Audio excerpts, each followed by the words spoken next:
Good morning. The weather's horrible. It's raining again, so I'm leaving things on my door for people to come get for free, and they don't show up. Awesome. Anyway, I'm going to the gym for about 30 minutes today, short run. I need to go out to get the van, and taking the van to the Nissan dealer to get the transmission flushed, so it's a big day. The weather is terrible. It just keeps raining. I think we're going to have a terrible hurricane season, which is good that I'm getting out of this part of town by the end of August, because that's when Hurricane Harvey hit back in 2017. Yeah, I'm kind of over it. I don't know. It was a nice place, but it's just gotten so ridiculous. Anyway, so I'm gonna go walk over to the gym, do just a quick 30-minute run. I have to go out to the storage unit and go get the van and take it to the Nissan dealer today. And I think I have someone picking up the broken fridge as well, so that's good. So yeah, it's bittersweet. It was our first home after we lost our home in the flood. But anyway, it's good. We had fun here.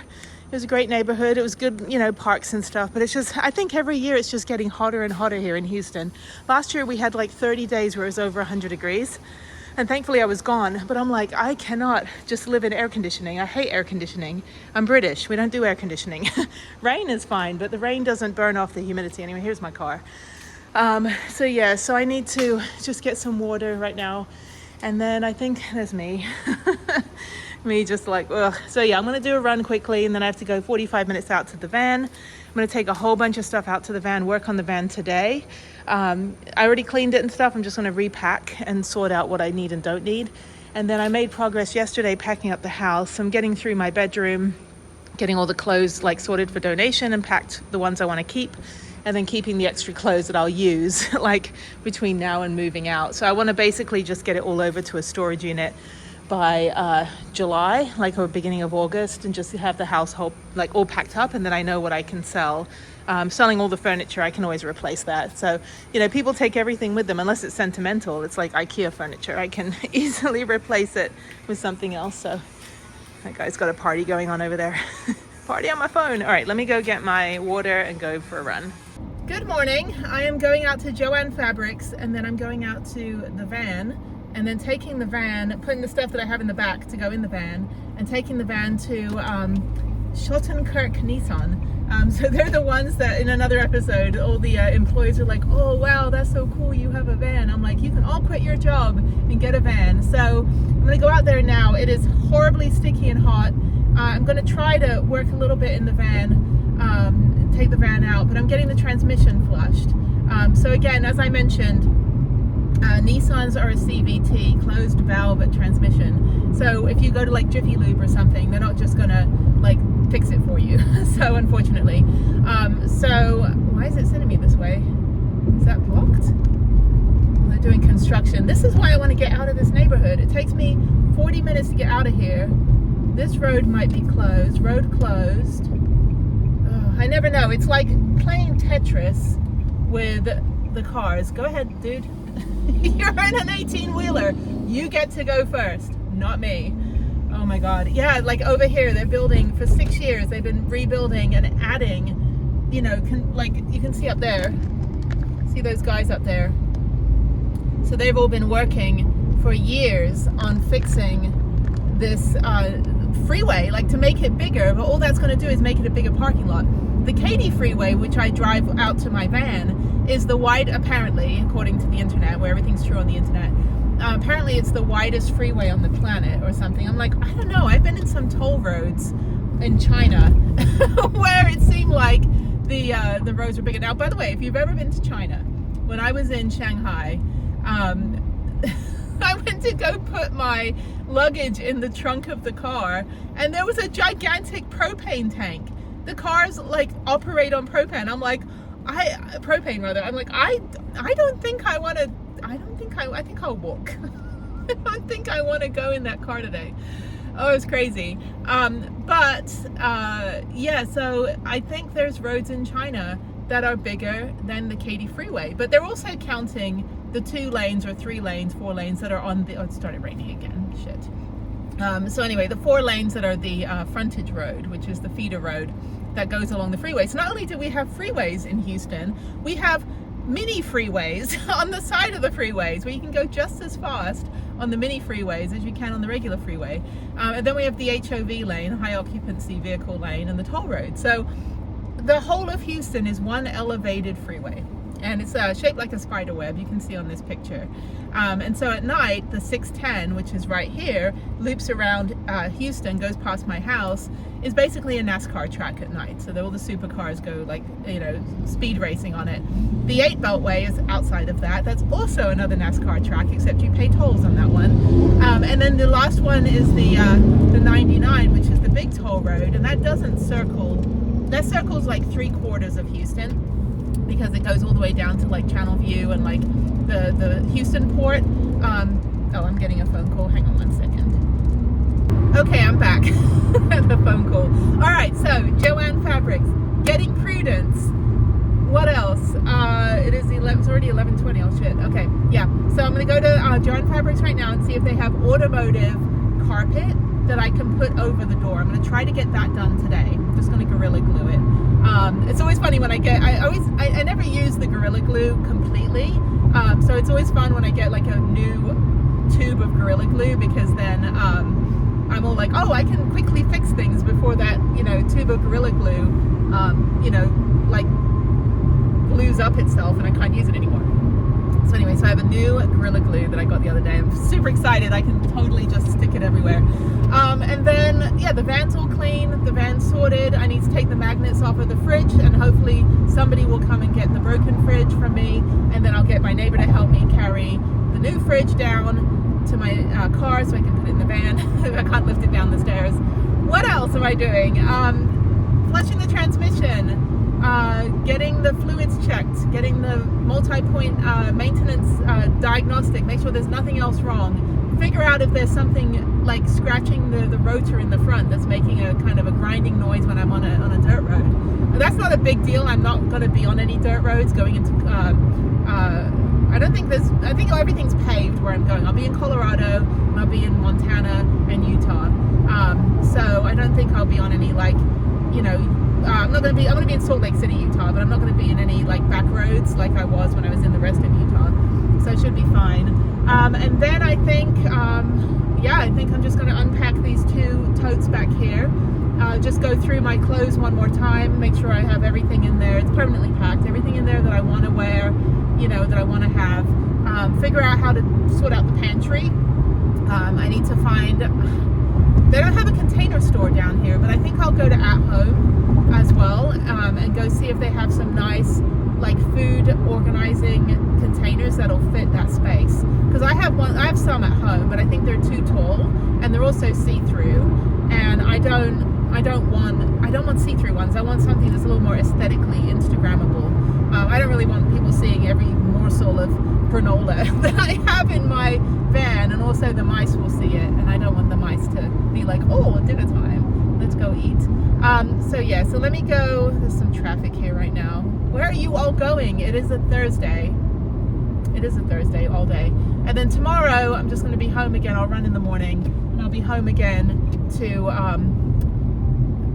it's like playing like Frogger on the road here.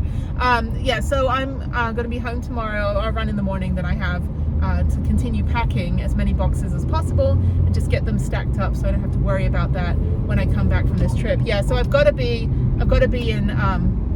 in this area, Montana, Utah, New Mexico anyway this summer for Hike Bike Alike. But I need to be going out to all of these adventure places, whether they're adaptive completely or whether they're just regular able-bodied for everybody, and you know, check out how they do their business, how they do their activities, and then figure out how to design the modification for the people that we are helping in my organization. And that's what I did for 3.5 years. That's what I did mostly last year. You know, boots on the ground, wheels on the road. And I got all this information. All these people are totally on board. Yes, we absolutely want to do this, but we just don't have any customers and we don't know how to get customers. And so that's it. That's my plan. And I'm excited. So yes, we need your donations. Definitely your help. And don't worry, you're not paying for me to travel. This money doesn't go to me. All right, this money goes to people that are going to be doing activities. So I have my own job that pays for stuff. So yes, your donation. And this isn't just like, you know, save the children kind of thing, like, you know, Sally Struthers. But no, seriously, like, check out my website, check out our mission, check out what we'd like to do. And if you can help and contribute, that would be great, because the goal is to get 100 adventurers doing activities like this year. So that's the whole goal. We want to get 100 people. We want to help 100 people by the end of the year. I know that doesn't sound like very many, but it is a lot for an organization that just got our nonprofit status. So yes, yeah, so your donation will help. You can go to this PayPal, Venmo, and yeah, I mean, I'm fully grateful, and you'll get a sticker. And we're gonna get T-shirts as well. We'll get some merchandise, but I don't want to spend all the donations on merchandise. I mean, that would be ridiculous. But I did get stickers printed, so which are kind of cool. There's just the logo. But yes, your donation will absolutely help so many people be able to do things this summer. And you know, the big thing too is when you're the only disabled person in a family of able-bodied people, it's kind of discouraging, kind of hard when you don't have the ability to do things with your kids or do things with your partner, you know, and your partner then has to kind of, you know, it's kind of a reverse modification. Like, your partner has to modify from an able-bodied to a disabled standpoint, rather than what I want to do is kind of get the disabled standpoint modified up to equal, on par, if not better than an able-bodied way. And you can do that through the right prosthetics, with the right adaptive equipment, with the right instructor, with the you know, modifications with the activity. So that way you're elevated back up to a place where, you know, because it's hard being disabled. I mean, there's people that are in a lot of dark places, and this is just about elevation, you know. It's and when you're, you know, when you're in an interabled relationship, you know, it just helps everybody all around when you're able to do activities in a way that you used to before you got before you had your accident, or before you had your trauma, or before you became disabled. You kind of just get back to the place in your heart you want to be, but you need to do it with some assistance and accommodation, or with the tribe, or with the village. And that's what I need to fill that gray area. There's all these villages, tribes, adaptive equipment and everything, and all these people are like, I don't know how I can go mountain biking anymore after I lost my leg. And I'm like, hello, right here, neon sign, we're gonna help you do that. So smash that like button, go to my website. So anyway, it's very hot right now. I'm gonna go to Joann Fabrics and go get my automotive stuff, and I will talk to you in a little bit. So it's funny, my mother is, or was, I don't know if she still does it now, but she was an amazing upholsterer and dressmaker when I was a kid. And so whatever I would buy, she'd always like touch the material and be like, oh, that material is terrible. But I remember we used to come in here all the time when I was in high school. There's a couple different fabric stores, but everyone would call her up and be like, my dog ate my couch. And so she'd always be having to fix it. And then, like, you know, the electricity would flicker whenever she's using her sewing machine. But yeah, so I have no whatsoever, like, zero talent when it comes to to doing any of this stuff. But they do have they have different materials. Like, yeah, I need like this is like the automotive carpet kind of, that's acoustic fabric, so that one might work. That's actually quite nice. I think that's what I want. I want something that's a little bit thick, that's a little bit like Velcro-y on one side. I think maybe that's how I would attach it. And then over here they've kind of got it organized, I think, by like texture. So they've got clear as well. They have like this, I don't want leather because that stuff will get scratched. And that's cute. Oh, that's actually very cute. That's too flimsy though. I want something that's going to be sturdy, where it can like stand up on its own. Like, you know, like in the military when I was in basic training, we didn't wash our uniforms for a week. They would just stand up on their own. So that's kind of what I want. Okay, cool. I don't know what I'm supposed to do. I guess I take it off the shelf. Is that what I do? Oh, I could get like tactical gear. Like, oh, you can't see my van. I'm stealth now. Look how stealth I am. Camouflaged. It's like, that is the most obvious. Whoever designed camouflage, unless you're in the forest, but this is the most obvious design ever. So, okay, cool. All right, let me get this stuff here. I think this is good. I think I take it off. Yeah. I'm just kind of, it's like a battering ram. And let's see if the gentleman will cut it. Yeah, so I remember she had so many of these little like outfits. She used to make costumes for an actress, for an opera singer, curtains, pillows, all of that stuff. And I'm not handy. I'm good at building computer stuff. I can build you websites from here till eternity, but I can't do anything else when it comes to being handy. I can glue stuff. That's about it. I want to get Harriet one of these for her artwork, to put all of her artwork in. I think that would be good. That would be helpful, but I want one that's like pink or purple or something. Okay, I'm in line here. I use the restroom too. The bane of having to drive, 100 miles a day in Houston. You tend to have to use the loo. Okay, I got my automotive stuff. It's 40% off, so it's only like 20 bucks. So that is fantastic. There's candles, which I don't need in the van. Okay, I don't need anything else. I think I have enough glue. And they do have ceiling tiles, but I don't know where those are. Oh, those are cute. Yeah, I need to get Harriet a box for her artwork. So, all right, let me get out of here. I gotta get to the dealership. Yay, I'm in the van. It's so weird. I feel so high up when I'm in the van. Okay, now I'm going to the Nissan dealer, and I've still got about 45 minutes. When I get there, it'll be 12:45, so it'll be 45 minutes before my appointment. If they can get me in right away, that's fine. Then I can just drive over to the Home Depot parking lot and just park and work. It's only 90 degrees today, so it feels like 100. The humidity is horrendous. But anyway, so yeah, this is good. I'm so excited. I got so much done on the last episode or two. Where's my sky? No, it's getting overcast again. Again, we're just having non-stop rain, so I don't know what's going on with it here. Anyway, I got so much done last time, and that was great. So yeah, I'm just gonna figure out the automotive fabric and try to figure out what to do with that. I've got another bunch of like spare parts and tools and things that I brought, and like bits and pieces, see if any of that can go in the van. I'm stuck in traffic. So why am I stuck in traffic?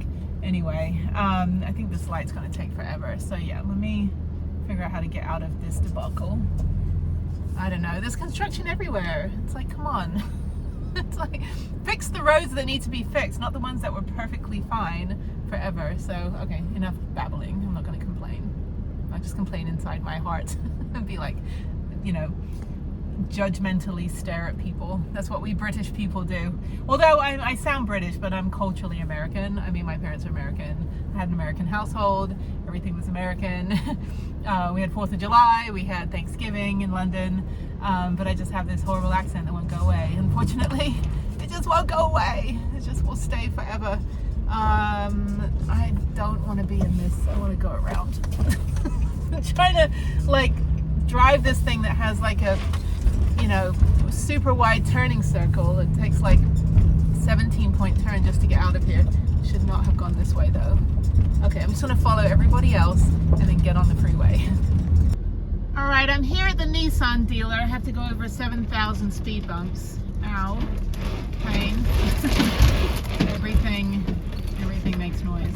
Anyway, okay, so this should just take like an hour and a half for them to do this. So I can go sit in Panera and go work on my computer, which is fine. There's also indoor rock climbing. I could have done that, but I ran this morning, and I don't really want to be tired and sweaty, but I need to work on the van where I'm going to be tired and sweaty because it's so freaking hot. All right, let me park over here. I went through that little, you can see where my Max fan like dented the doorway, because I went through that little bit over there when I first came down here the first time, and I kind of, over predicted whether my van could get through, and they just all sat there watching me. Like, nobody got out to help. They were just like, ma'am, you're not gonna fit. And I'm like, I will make it fit.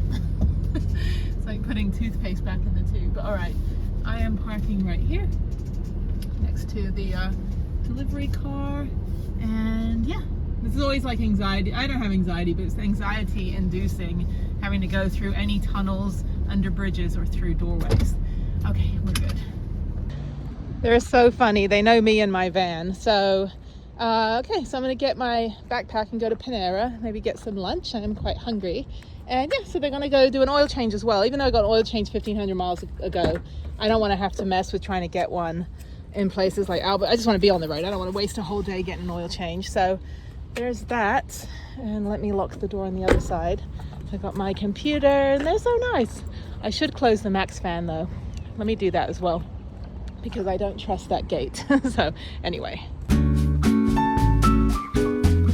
So I'm sitting here in Panera and I can see where my van was. Is it over there? It's not there right now, it's in the garage. It's like craning my neck around. Ouch, ow, pain. Anyway, okay, it's freezing in here. The air conditioner is blasting and I'm absolutely freezing and I don't have any access to my blanket. The girl next to me got her blanket too. I need a blanket. Oh my God, it was a total icebox in there. Okay, so I'm gonna go back over here. My van is ready and then I'm gonna go down the road to Academy and go look at their camping grills. I want to get one that's a little bit bigger that I can put like a frying pan on or something, or like a soup pan, because I just have that tiny little camping stove that's good for boiling water, but it's not very sturdy. So I'm gonna do that. That's my van. There she is. I say Prudence. Probably left open, and I'm just gonna, it's cooling down a little bit. Well, actually I'm freezing because I was in that Panera, but I think I'm gonna go to Academy, park up there. It's like 4:30 p.m. right now, so it's a little bit late. That took like 2.5-3 hours for them to do that. That's fine. I told the dealer, I was like, can I get my van back? So I'm going down the rabbit hole of YouTube videos and I'm watching videos of 3-headed cats with leprosy. I really need my van back. So yeah, so I'm gonna do that. Go to Academy, go look at there, go sit in the parking lot, work on the van in the Academy parking lot, and then head back to the storage unit. I've got a Zoom with Harriet at 7, so I got my computer with me, and I think I'll probably just do that in the van. But yeah, it feels nice. It's actually like 85 degrees now, which actually is nice for Texas when it's 100. All right, let me go pay. They did me a good deal. So there's Prue. Transmission fluid is flushed. Hopefully the gas mileage will be a little better. No other issues. They can't find the issue with the noise in the front wheel, and that only happens when I'm on a washboard road. Other than that, thank you, Schottenkirk Nissan. I'm going to trade in my car in a few months and get a different one. They keep wanting to buy my little Nissan SUV back, so I'll probably trade it in and get another Kicks or something, maybe a little bigger, maybe a Rogue. I don't know, we'll see. All right, there she is. I had the fan going. So yeah, this is a little lopsided, this new Yamazaki tower, so I need to adjust that a little bit. And transmission is good. She feels great. They couldn't find anything over or under the well, actually he said like the swing arm might be rubbing on the other part, which it's not, again, major player. It's just scratching, like two exhaust pipes scratching on each other kind of thing. Like if you did that, that's the noise it makes. But it's not, I mean, it's not really affecting anything. It's just making a noise for now. So but he said bring it back. But yeah, I think, before I go up the Dalton Highway next year, I'm gonna have to come back and get everything fixed. So okay, well, thank you, Nissan. I'm gonna go to Academy now and go look at their camping stoves. So let me get on the road. I'm in rush hour traffic now, which is not fun. I'm out in Katy, which is like really basically Houston at this point. But okay, let me go to Academy and I'll see you guys in a bit. All right, this is Academy, and I'm actually lucking out today with the music either not playing in these stores or playing really quiet. So this is clothing. I'm gonna go over to the camping stove gear area, camping gear stove, and they also have fishing, and you can also buy a handgun here. Who knew? You just walk in, it's like you don't even need a license or anything, like a concealed handgun license, and you can just walk in and buy one, and you can just open carry it. It's like the Wild West down here. I don't have one. I have no desire to own a weapon. I had a weapon in the military, and that was good enough for me. If you want fishing rods, you can look like this guy with his big fish. Now, if you go on a dating site like Bumble or something, every guy in Texas is holding a fish. And my friend on her profile, she's like, "I will cook the fish that you are holding." Anyway, yes, I have been fishing one time in the ocean. I caught one fish, and I'll never do it again. It was painful. Yeah, so over here, you can see down here, if you want to buy all this like tactical gear, just like bust a cap.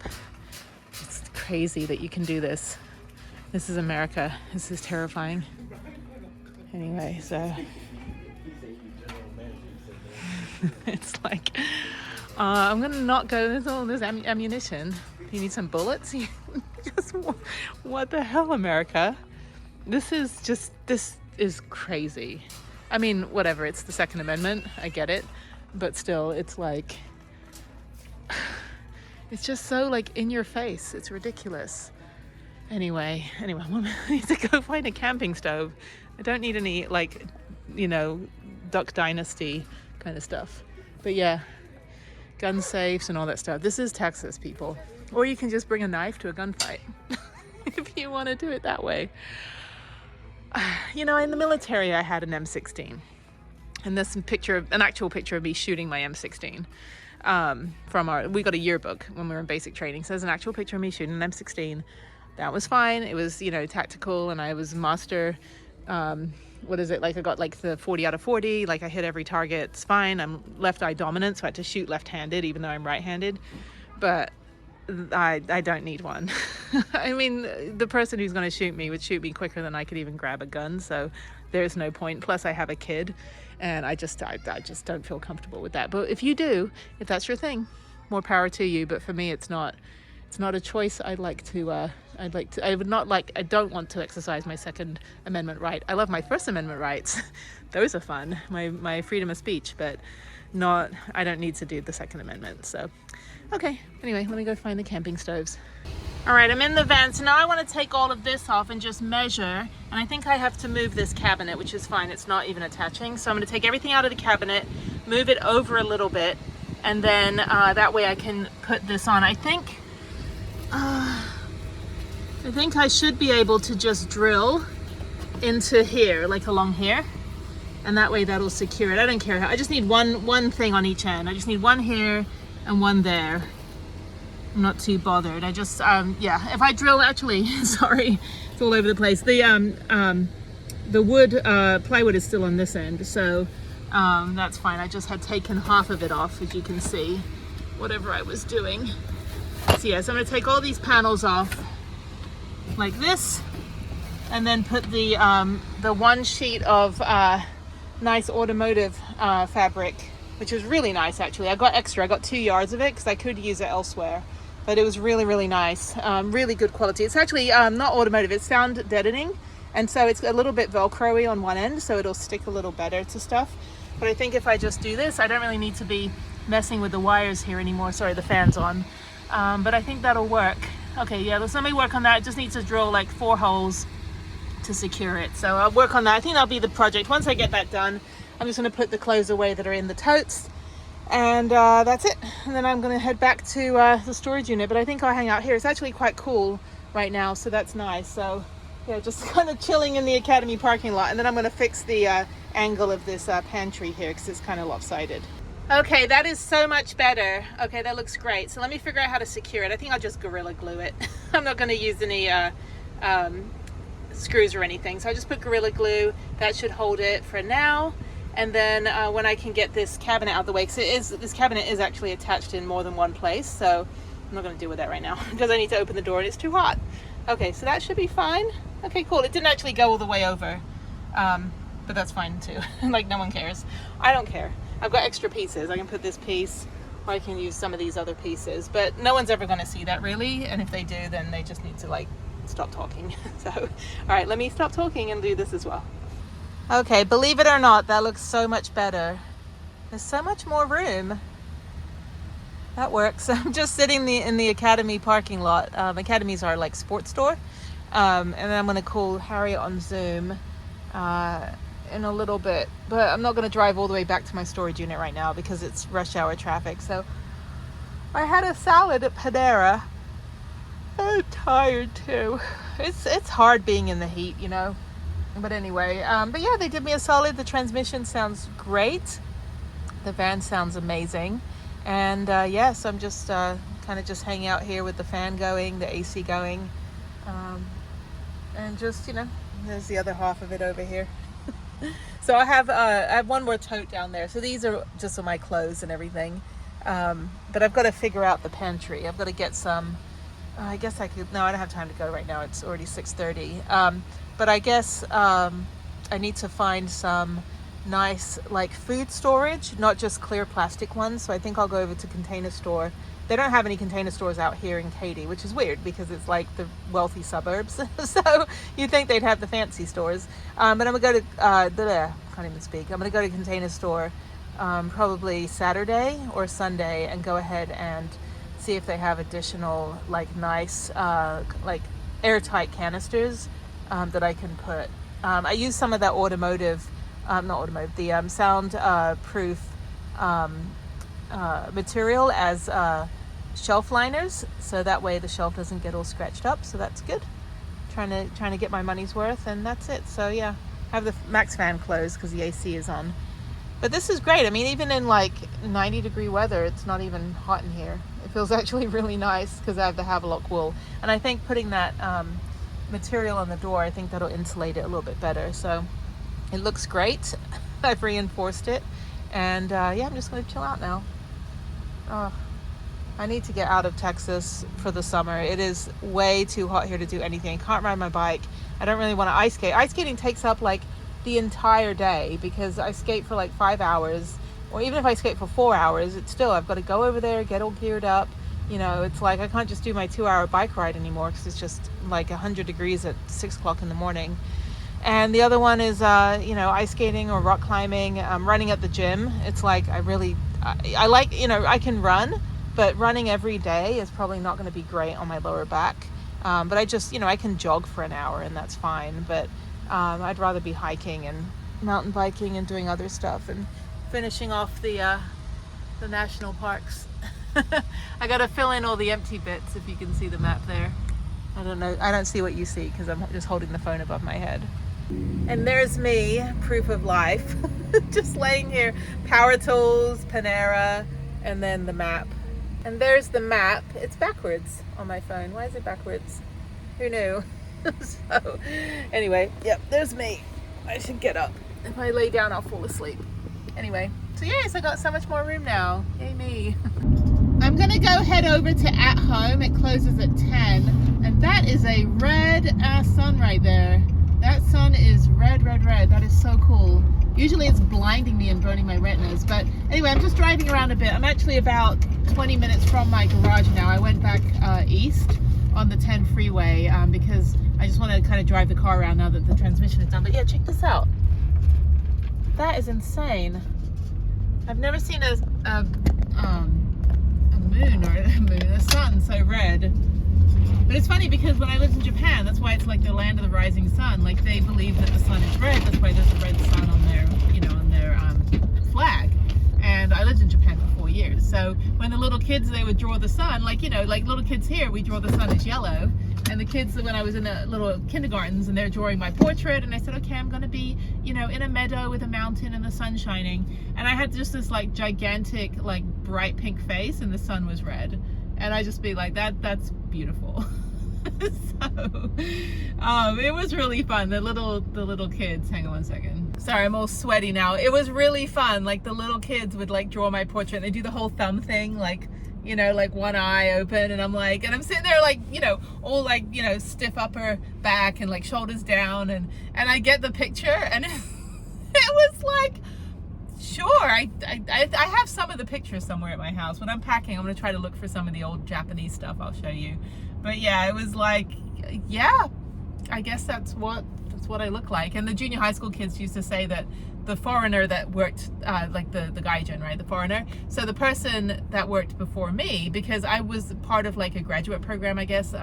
So 2 students from my college in Indiana would get to go to Japan for 2 years as part of like a sister city thing. But 9/11 happened a year and a half after I got there, so I stayed a 3rd year and then I stayed a 4th year. And I had like a couple other people come out. One only lasted like 10 weeks. The other one was this really horrible girl.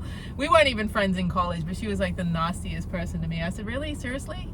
Like, and I was like, okay, this will be a fun game.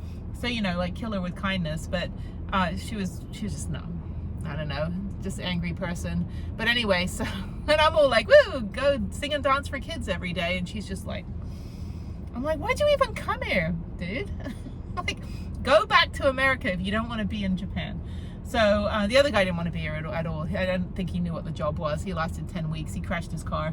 Anyway, but I lasted 4 years. And I'm one of only, I think, 2 or 3 others in the program that lasted for 4 years. But yeah, so it was great, like, you know, doing all the, going to the elementary schools. But, oh yeah, so the girl before me, so she, the student that I went to school with the other guy. So when I got to Japan, I was replacing one person. She was leaving. The other guy that was there already for 2 years. He stayed a third year.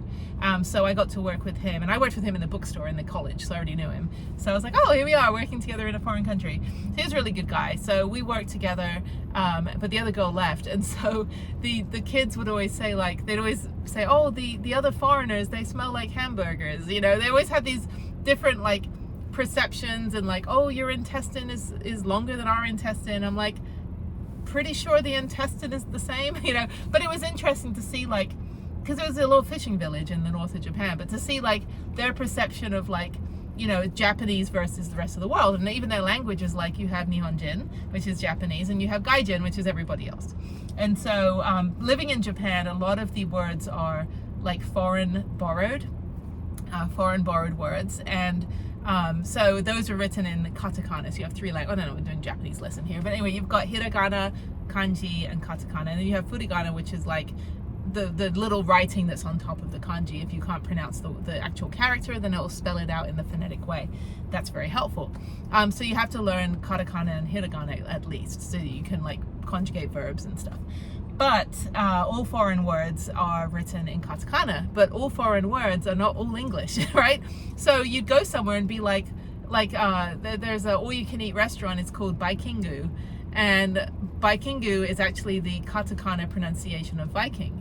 And Viking is what they call the all-you-can-eat, because they wanted it to be a smorgasbord, but apparently, like, they couldn't say smorgasbord, so they decided that in Sweden they had Vikings, which they didn't. I don't think.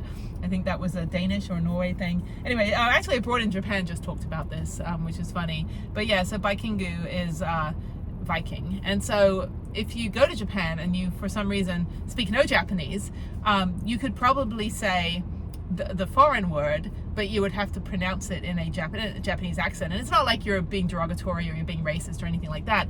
That's literally how you have to speak. So chocolate would be chocoreto. So it's like, yeah, chocoreto. Milk is miruku. So it's miruku. So chocoreto, miruku.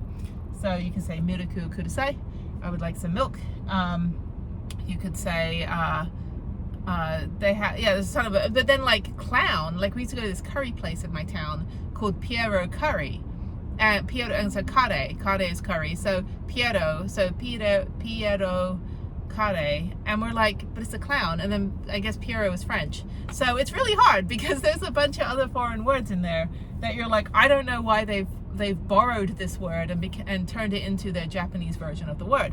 But it's very helpful though, because again, if you are stuck trying to speak Japanese, you could probably just say it in a Japanese accent, in a katakana, a Japanese accent that you would be derogatory if you're like, you know, trying to mimic a Japanese person. But if you say it in katakana accent, which is their foreign word phonetic alphabet, that's perfectly acceptable because that's how you have to speak there. So yes. Anyway, I don't care why I'm talking about Japan. I want to go back. I want to do van life in Japan one day.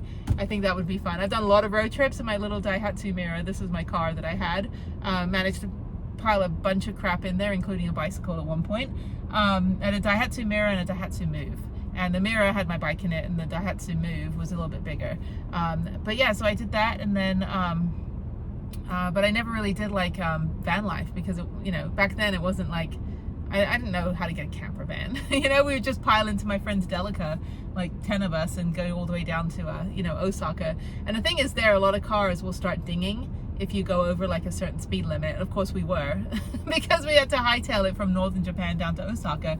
And the whole time for like 15 hours, it was like ding, ding, ding, ding. And after a while, you just want to like throttle the person next to you. And you're like, sumimasen, as I strangle you. So anyway, sumimasen means excuse me. So gomenasai means I'm sorry. So those are 2 words to know as well. If you're gonna go to Japan, no, sumimasen, which means like excuse me, or, you know, whatever. And then gomenasai is I'm sorry. As I throttle you because of ding. I'm so hot right now. Anyway, I had my Zoom with Harriet. That was fine. I'm gonna go into At Home and go look for storage containers for this handy dandy little contraption here. This thing. I need to find, there's my hand, I need to find some storage, airtight food storage that looks nice, not just like plastic Tupperware. I don't want plastic Tupperware. You know, I'm getting close to like finally making a living on YouTube. So it's like, I'd like things to look good.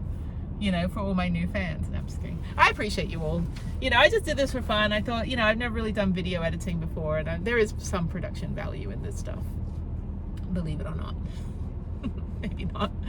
I don't know. I worked in Hollywood for a long time, but I always worked in like creating all the websites and doing all the ads and stuff. So I managed the creative team. I also had to do the editing and some creative graphics and things. So I worked with a lot of very, very talented people, and I was just always in awe of it. So I was like, oh, you are so talented. And I'm the project manager. But I worked on like 100 TV shows and movies. I mean, tons and tons of projects, all different things. I worked on DVD covers. I worked on, you know, with the artists for like key art, but all on a digital side. And so like the website, so I worked on like the Harry Potter and Prometheus and Pirates of the Caribbean and the Kardashians and a bunch of reality shows. Some of them are really bad. Like there was one called, was it My Big Frigging Wedding? Look it up on YouTube. It's a bunch of like overly tan Guidos in wedding outfits, and they're like da da da da, and they're just like fist pumping, you know, whatever it is. It's like Jersey Shore meets Bridezilla, and it was horrible. I think it was on like VH1 or MTV or something, but VH1 was fun. They were just wheeling a bunch of money on a cart and say, make this happen. So we did a bunch of like, we had a show that we really didn't like. We do like parody ads and be like, and then some of them would get picked up. Like Fox Studios would be like, yeah, absolutely, we'll take them. We're like, we were kidding. you can't pee on your phone to do like a pregnancy test. That was a joke, you know, because we have to create apps and things. We did one for The Mechanic, which is like Jason Statham movie, where we had like an app, like an overlay. We could like take a picture of someone with crosshairs, and I'm like, I don't think I want to take a picture of my friend at the coffee shop, like as if I'm gonna like, you know, be a sniper and take them out. But we did some other fun stuff. We did a ton of Disney, ton of DreamWorks. I worked on Megamind, I worked on Tangled. I worked on, I didn't work on Tron, someone else worked on Tron, but I had all the posters behind me every day in my office. We were the agency of record for ABC. So the other web production manager would work on those exclusively, and I would work on everything else. So it was fun. The pay was crap.